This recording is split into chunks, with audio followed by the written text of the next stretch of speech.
औज़ुबिल्लाहिमिनश्शैतानिर्रजीम बिस्मिल्लाहिर्रहमानिर्रहीम अल्हम्दुलिल्लाहि रब्बिल आलमीन वस्सलातु वस्सलामु अला सय्यिदिल अंबियाइ वल मुरसलीन वल खातिमिन नबिय्यीन जद्दिल हसन वल हुसैन अबुल कासिम मुहम्मद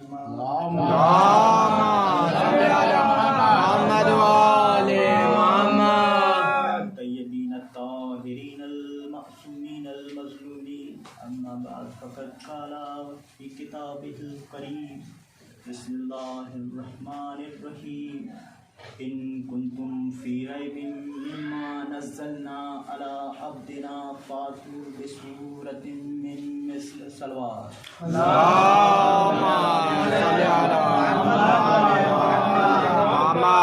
अज़ीज़ान मोहतरम, बहुत कम वक्त लूँगा क्योंकि हम सब की मसरूफ़ियात अब शुरू हो गई है और पानी गिर रहा है और एक साल का बीच में वक्फ़ा आ गया जिसमें मैंने हदीस बहुत कम पढ़ी।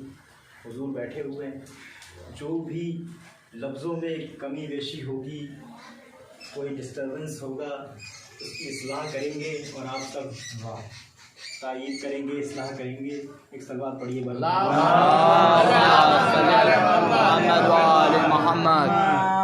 अल्लाह रब्बुल इज़्ज़त अपनी किताब कुरान मजीद में इरशाद फरमा रहा है कि इन कुंतुम फ़ी रैबिन मिम्मा नज़्ज़लना अला अब्दिना फ़ातू बिसूरतिन मिन मिस्लिही। तुम अगर कहते हो कि ये कुरान अल्लाह की तरफ से नहीं है तो कुरान के मिस्ल कोई सूरा लाकर दिखाओ, और अगर सूरा नहीं ला सकते तो कोई आयत ला के दिखाओ। क्योंकि पैगंबर इस्लाम सल्लल्लाहु अलैहि वसल्लम के दुनिया में तशरीफ़ लाने से पहले जो सऊदी का माहौल था, वहाँ पर दो चीज़ों पर लोग बहुत ही फ़ख्र किया करते थे, बहुत ही डिग्निटी महसूस किया करते थे। एक है तलवारबाजी, दूसरे उनके अशार।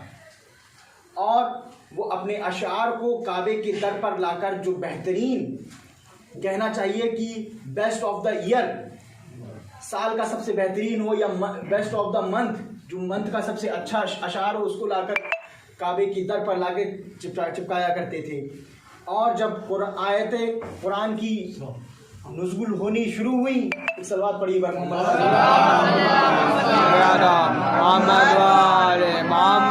तो लोगों ने उसका इनकार करना शुरू किया कि ये तो कलामे खुदा नहीं हो सकता, ये कलामे है जिसे हुजूर या जैसे वो लोग नबी की शान में गुस्ताखी करते थे। हुजूर तो मैं कह रहा हूँ कि मोहम्मद गढ़ रहे हैं, और ये पूरे नहीं ला सकते तो आयत के बराबर आयत ला के दिखाओ। अज़ीज़ान मोहतरम, कुरान एक मोजज़ा है, कुरान एक मोजज़ा है। रसूल अकरम ने हमारे दरमियान दो मोजज़े हमको देकर गए हैं रहती दुनिया तक, ताकि उससे फैज़याब लोग हासिल कर सकें, फैज़ हासिल कर सकें। एक है दर अहले बैत, एक है कुरान। ये दोनों अपने आप में मोजज़े हैं। कुरान एक मोजज़ा ऐसा है, जैसे हम स्कूल में पढ़ते हैं तो हमें थ्योरी प्लस प्रैक्टिकल दोनों की ज़रूरत होती है। कुरान है थ्योरी, अहले बैत है प्रैक्टिकल। अगर किसी कुरान की आयत को, किसी कुरान की सूरे का अगर रियल कंटेंट आपको जानना है, उसका हकीकी मानी क्या है जानना है, तो आप दर अहले बैत पे आइए। अगर आप दर अहले बैत पे आएंगे तो आपको हकीकी मानी उसका पता चलेगा, रियल कंटेंट आपको मानी पता चलेगा। सलवात पढ़िए पर मोहम्मद वाले। कौन सी आयत कहाँ उतरी है, कौन सी आयत, कौन सा सूरह मक्की है, मदनी है, कौन सा गार में उतरा है, अगर आपको जानना है, और किस आयत करीमा में किस अहकाम की तरफ खुदा रब्बुल इज़्ज़त हमें इशारा कर रहा है, अगर ये जानना है तो आपको दर अहले बैत पर आना पड़ेगा। लेकिन अफसोस की बात यह है अज़ीज़ान मोहतरम कि लोगों ने सिर्फ कुरान को ले दिया और अहले बैत को तर्क कर दिया और कहा कि कुरान हमारे लिए काफ़ी है। और वही लोग हम पे इल्जाम लगाते हैं कि इनके यहाँ 30 नहीं 40 पारों की किताब है। सही इब्ने माजा की एक रवायत में बयान कर रहा हूं कि जनाब आयशा से मरवी है, सही इब्ने माजा की ये रवायत कि उन्होंने कहा कि एक कुरान की आयत उतरी थी जिसके मानी ये थे कि अगर आप बालिग को अगर अपना दूध पिला दें तो आपके लिए वो महरम हो जाता है। ये आयत मैं अपने बिस्तर के नीचे रख के सो रही थी और रसूल खुदा का विसाल हुआ और हम लोग इतने मसरूफ हो गए कि हमने देखा नहीं और बकरी ने आके खा लिया। अज़ीज़ान मोहतरम, ये रवायत सही इब्ने माजा की है, ये हमारी किताब नहीं है, ये हमारे भाइयों की मोतबर किताब है सही इब्ने माजा। फिर इसी चीज को दूसरे रावी ने उनकी गलती छुपाने के लिए कहा कि बिस्तर के नीचे रख के नहीं सो रही थी, तकिए के नीचे रख के सो रही थी। और जब तीसरे रावी ने इस चीज का एडिशन किया, इसमें इस्लाह की, उनकी गलती छुपाने की कोशिश की, तो कहा अब बिस्तर तकिए से ऊपर होके बात कही कि तकिए के गिलाफ में रख के सो रही। अज़ीज़ान मोहतरम, कोई कुरान की आयत को क्या बिस्तर के नीचे रख के सोता है, तकिए के नीचे रख के सोता है? लेकिन इतना हल्ला मचाया गया, इतना शोरगुल मचाया गया कि आज ये सब चीजें हम लोगों से जोड़ दी गई कि इनके यहाँ 40 पारों की किताब होती है। तो मैं उनको यही कहूंगा कि अल्लाह की इस खुदाए बुजुर्गवार की इस आयत करीमा पे तुम नजर डालो, ऐ अक्ल के अंधों जरा नजरें डालो तो तुम्हें पता चलेगा कि तुमने तो हमको नौजुबिल्लाह माज़अल्लाह अल्लाह से भी बुलंद कर दिया कि खुदा कह रहा है कि अगर तुम सच्चे हो तो एक सूरह ला के दिखाओ। तुमने तो यहाँ पे 10-10 पारों का इजाफा कर दिया। सलवात पढ़िए पर मोहम्मद वाले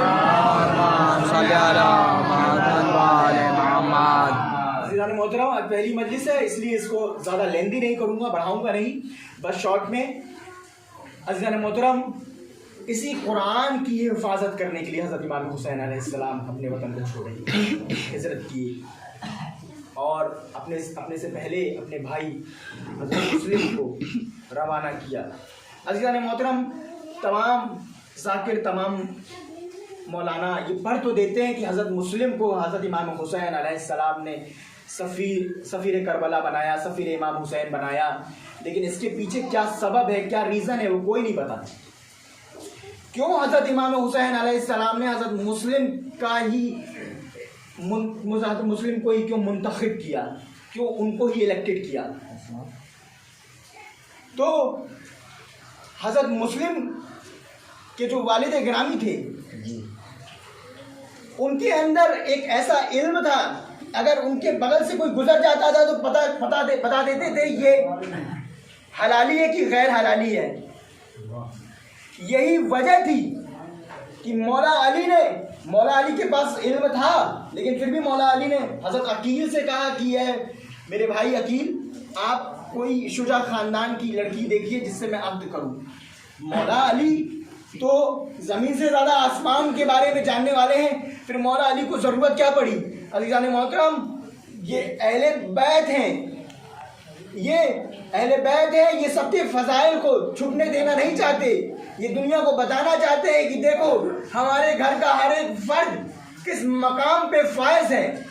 इसलिए जनाब अकील से मौला अली ने कहा, और इसीलिए मौला हुसैन ने हज़रत मुस्लिम को चुना कि जाकर ये कूफियों के हाल चाल और उनके बिहेवियर, उनके बर्ताव को जांचे परखें और फिर हमें वहाँ से खबर दें। अज़ीज़ान मोहतरम, हज़रत मुस्लिम कूफे आते हैं, मौला हुसैन को ख़त लिखा जाता है, रवायतें बताती हैं 18,000 या उससे ज़्यादा या कम ख़त मौला हुसैन को लिखे जाते हैं। और उस खत की कैफियत देखिए, वो भी हम पे इल्ज़ाम लगाया जाता है कि अरे इन्होंने लिख के भेजा। उस खत का मजमून जो था, उस खत का जो कंटेंट था, उसमें लिखा था कि आप आ जाइए, हमारा कोई इमाम नहीं है। हम शियों का तो इमाम हर दौर में रहा है। इसका मतलब कि जिसने खत लिखा था वो हम में से नहीं था। उस खत का कंटेंट बता रहा हूँ मैं आपको, उस खत का मजमून बता रहा हूँ आपको मैं। उस खत में लिखा था कि हमारा कोई इमाम नहीं है, कोई भेज दीजिए, किसी को भेज दीजिए। तो हमारा तो इमाम है और ता क़यामत हमारा इमाम रहेगा। अज़ान मोहतरम, हजरत मुस्लिम के हाथों पे बहुत सारे लोगों ने 18,000 लोगों ने बैयत की। फिर यजीद मलऊन ने एक झूठा प्रोपेगेंडा फैलाया कि शाम की तरफ से कूफे में फौजें आ रही हैं जिनको अपनी जान माल और अपने घर की इज्जत की सलामती चाहिए हो, वो तलवार रख दे और तलवार के वज़न में सोना हमसे ले ले। इब्ने ज़ियाद उस वक्त कूफे का गवर्नर था और लोगों को तोड़ने के लिए तरह तरह की लालच यजीद के ज़रिए दिलवाई गई, इब्ने ज़ियाद के ज़रिए दिलवाई गई। और आखिरकार वो वक्त आया कि हज़रत मुस्लिम, एक वक्त ऐसा आया कि हज़रत मुस्लिम के साथ 18,000 लोगों का काफिला था। फिर एक ऐसा वक्त आया कि हज़रत मुस्लिम तनहा हो गए और हज़रत मुस्लिम का कोई मददगार न था। हज़रत मुस्लिम कूफे की गलियों में घूमने लगे। एक घर दिखाई दिया, हज़रत मुस्लिम जाकर वहाँ बैठ गए। एक औरत निकलती है जिसका नाम तौवा रहता है। वो कहती है कि ऐ शख्स, तू कौन है? क्या तुझे खबर नहीं कि कूफे के हालात क्या हैं? तू चला जा जानिबे मंजिल, तू चला जा। हज़रत मुस्लिम बैठे रहते हैं। फिर वो औरत निकलती है, फिर वही फिक्रे हज़रत मुस्लिम को कहती है। हज़रत मुस्लिम नहीं जाते। फिर हज़रत मुस्लिम से वो पूछती है कि ए भाई, तू है कौन? क्या तुझे कूफे के हालात से तू बाखबर नहीं है? हज़रत मुस्लिम ने कहा कि ए ज़ईफ़ा, मैं जाऊँ तो जाऊँ कहाँ? अरे मेरा वतन यहाँ पर नहीं है। अरे मैं सफ़ीर हुसैन मुस्लिम हूँ। तौवा ने जब इतना सुना तो तड़प गई, हाय मुस्लिम के हालात कि आज मुस्लिम तनो तना है। मुस्लिम हज़रत मुस्लिम को अंदर ले जाती है, हज़रत मुस्लिम की खिदमत करती है। रवायतें बताती हैं कि उस ज़ईफ़ा का जो लड़का रहता है वो मक्कार किस्म का रहता है। उसने चंद दिनमो दिनहार की लालच में इब्ने ज़ियाद को जाके खबर करता है और तौवा के घर को इब्ने ज़ियाद की फौजें चारों तरफ से घेर लेती हैं। जैसे ही हज़रत मुस्लिम तलवार लेकर घर से बाहर निकलने लगते हैं, तौवा रास्ता रोकती है और हज़रत मुस्लिम कहते हैं, ए ज़ईफ़ा, मैं नहीं चाहता, मैं मोहम्मद और आले मोहम्मद के ख़ानदान से हूँ। मैं नहीं चाहता कि मेरी वजह से तेरा पर्दा पामाल हो। अज़ीज़ान मोहतरम, हज़रत मुस्लिम निकलते हैं और हज़रत मुस्लिम देर तक जंग करते रहते हैं। फ़ौज पे फ़ौज आती रहती है, फ़ौज पर फ़ौज आती रहती है। हज़रत मुस्लिम सबको जहन्नम की तरफ भेजते रहते हैं। रवायतें बताती हैं कि एक गड्ढा खोदा गया और उस पर घास फूस डाली गई और हज़रत मुस्लिम को मुतवज्जे किया गया कि उनको लड़ते लड़ते लाते लाते उस तरफ ले जाया जाए। और जैसे ही हज़रत मुस्लिम उस वहाँ पहुँचते हैं, गड्ढे में गिर जाते हैं और हज़रत मुस्लिम पर चारों तरफ से पत्थरों और आग की बौछार कर दी जाती है। अज़ीज़ान मोहतरम, हज़रत मुस्लिम को कैद कर लिया जाता है और इब्ने ज़ियाद के सामने लाया जाता है। हज़रत मुस्लिम इब्ने ज़ियाद के सामने खड़े हैं। एक शख्स कहता है कि इनकी ताज़ीम करो। हज़रत मुस्लिम कहते हैं, मैं इस शख्स की ताज़ीम क्यों करूं? अगर मुझे ताज़ीम करनी है तो मैं अपने आका हुसैन की ताज़ीम करूंगा। अज़ीज़ान मोहतरम, फिर दारुल अमारा की छत पर हज़रत मुस्लिम को ले जाया जाता है और हज़रत मुस्लिम ने पानी तलब किया, लेकिन जितने बार अपने लबों पर पानी लगाते हैं, खून के कतरात उस पानी में चले जाते हैं और हज़रत मुस्लिम प्यासे ही रह जाते हैं। हज़रत मुस्लिम दारुल अमारा की छत पे ले जाया जा रहा है। इधर मौला हुसैन का काफिला भी कूफे के करीब पहुंचने वाला है। एक बार भी हज़रत इमाम हुसैन अलैहिस्सलाम ने काफिले को रोका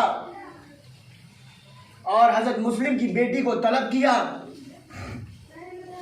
इमाम हुसैन अलैहिस्सलाम हज़रत मुस्लिम की बेटी के सर पर हाथ फेरने लगे। हज़रत मुस्लिम की दोहतर ने कहा, ए चचा जान, आप तो मेरे सर पे ऐसे हाथ फेर रहे हैं जैसे किसी यतीम के सर पे हाथ फेरा जाता है। मौला हुसैन कहते हैं, ए बेटी, तुम्हारा बाप कूफे में दारुल अमारा की छत से जमीन पे फेंक दिया गया, गिरा दिया गया है, तुम यतीम हो गई हो। मौला अब्बास कहते हैं, ऐ मेरे आका, मुझे इजाजत दीजिए ताकि मैं कूफे जाऊं और हज़रत मुस्लिम की हिफाजत कर सकूं। मौला हुसैन कहते हैं, ऐ मैं भैया अब्बास, ये मुमकिन नहीं है। अगर तुम चाहते हो कि वहाँ के हालात देखना चाहते हो तो मैं तुम्हें वहाँ के हालात दिखाता हूँ। हज़रत इमाम हुसैन अलैहिस्सलाम ने अपनी 2 उंगलियों को हवा में परवाज किया और जमीन कूफा बुलंद हुई। मौला अब्बास देखते हैं कि दारुल अमारा की छत है, मुस्लिम है और कोई बीबी है जो अपने दामन को फहराए हुए आओ बुका कर रही है। ऐ मुस्लिम, आजा, मैं तेरे इस्तकबाल को बैठी हुई हूँ। इन्ना लिल्लाहि व इन्ना इलैहि राजिऊन। रिज़न बिक़ज़ाए व तस्लीमन लिअम्रे। परवरदिगारा, हमारी इस मुख्तसर सी इबादत को कबूल व मकबूल फरमा। परवरदिगारा, जो हमारे इस पूरे वर्ल्ड पर जो इस कोरोना के नाम की वबा फैली हुई है, अल्लाह इस पर जल्द से जल्द कंट्रोल करे। परवरदिगारा, दुनिया में जहाँ जहाँ अहले बैत के चाहने मानने वाले हैं, उनकी जान माल इज़्ज़त आबरू की हिफाजत फरमा। परवरदिगारा, जो हम में मक़रूज़ हैं, के कर्ज़ को अदा फरमा। परवरदिगारा, जो हम में बीमार हैं, उन्हें शिफ़ाए कुल्ली अता फरमा। आप तमाम हज़रात से गुजारिश है, एक बार सूरह हम 3 मरतबा सूरह इखलास पढ़कर जुमला मोमिन मोमिनात की रूह को बख्श दें।